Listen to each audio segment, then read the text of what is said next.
But all of them are strategically located in great waterways. And Cabo Verde, in fact, is more blessed because it's all surrounded by all these waters. And with that also comes dangers, as I tell my brother Barros Varela. I say, with that means that we Americans and the Russians are submarines are all over the place, trying to find out everything that you're doing and how you even do kuchi, we know, right? Because we are observing. Why? Because you are strategically located.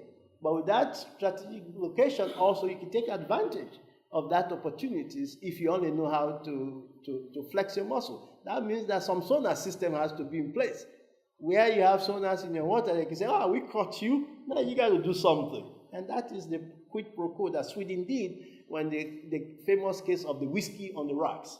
When the Swedes were able to develop new sonars and they caught one Russian ship, the Russia had to pay a good price for them to get back the submarine and to keep it Russia, but we all found out anyway. So again, countries can be strategic. And then we look at higher education.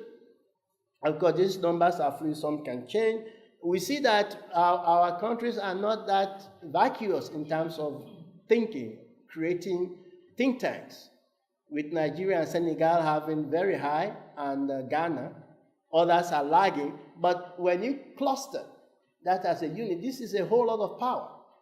By saying that this is what we can bring to the plate, even though Cabo Verde has 2 think tanks, we can say what? If we need information, if we need the sort of brain power, then we can what? We can coordinate with Senegal, we can coordinate with Nigeria, because the blessing is that you can use the ECOWAS leverage in doing that.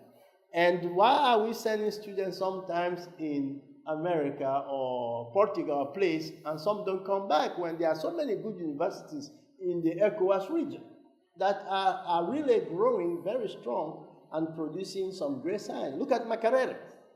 You see, so these are all possibilities one can tap into the resources. And also Cabo Verde institutions can also benefit by what? By selling their own programs, because there are things that Cabo Verde will be unique in their educational structure that can benefit those countries. But are we doing that? I don't know. Maybe we're already doing that. So those are all clustering possibilities. Customer population cluster, we are very blessed in ECOWAS. In terms of population, we do very well. And the important thing about the ECOWAS region is that most of the people are below the age of 25. So we have these big potential markets. Are there any institutions in place that are doing research to say what are really the needs and the wants of this population? These are things we have to consider as academic institutions. The governments are too busy with politics. They don't have time to do this sort of research. These are things academic institutions can do and say, hey, we can do this sort of research to find the tastes, to find the needs and the wants of this young population in our region, and how can Cabo Verde advantage itself to be a supplier, or at least the brain of all of these potentials, these possibilities. And we look at commodities cluster. Unfortunately, almost every country in the ECOWAS produce the same products. So what happened? We find out that on one of our groups, their research paper that they're doing for publication, find out that most of the trade is geared to what? To Europe, whether they are major exporters or major importers.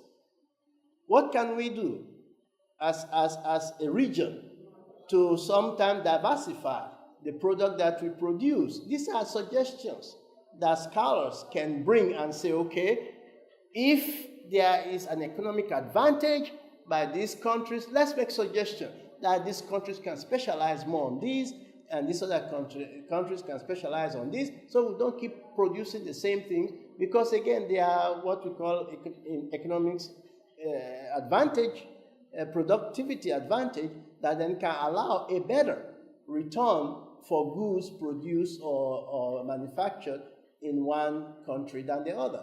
But the politicians don't know this.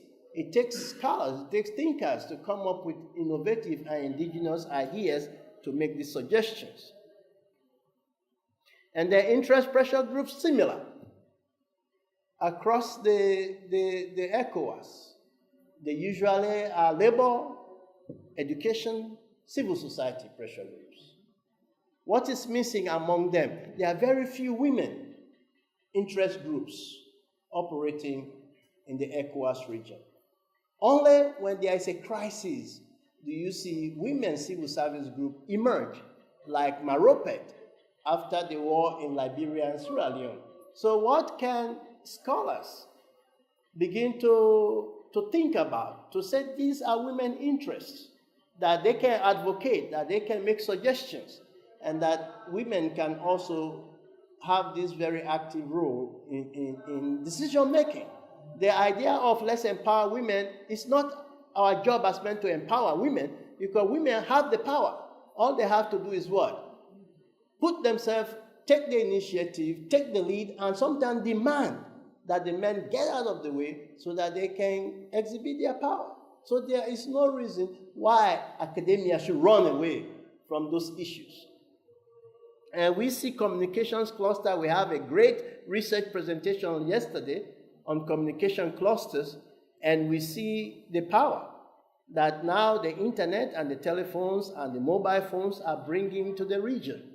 But then there are certain challenges that our wonderful researchers talked about yesterday, and we're looking forward to their great research paper when they are finished cleaning up and doing all of those things.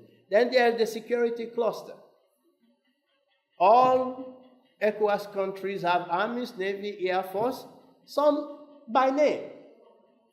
I see a country that have, like Sierra Leone, we talk about, we have a navy, we have an air force. I have to see the first airplane of the air force in Sierra Leone, okay? We have to start thinking, what are we creating? Is this just another bureaucracy to call it an air force? What are you flying? If you don't have a plane to fly, what are you air forcing? So we have to come up with strategic ways to say that those countries that already have the capability can serve as the Air Force nerve center for the region. And those that have the naval capability can cluster their resources to serve. And those that don't have, they don't have to feel this pressure that they have to create another bureaucracy to just suck in money that is not producing anything. We scholars have to come up with those stuff. And then there's transportation cluster, and of course, unfortunately for Cabo Verde, it's not connected to any other country by road. So it means what? It means that there should be what I call an ECOWAS airline. This ECOWAS airline can bring the resources from all ECOWAS countries, create this great airline. The benefit, the profit would be great. That we fly, like Asita had to fly from where? From Burkina Faso and spend one whole night in Casablanca, and then 4 hours to fly in here. I left Washington, D.C., come spend one whole day and one whole evening just to come here. Why should I have to do that? When Washington, D.C. is just right around the Atlantic.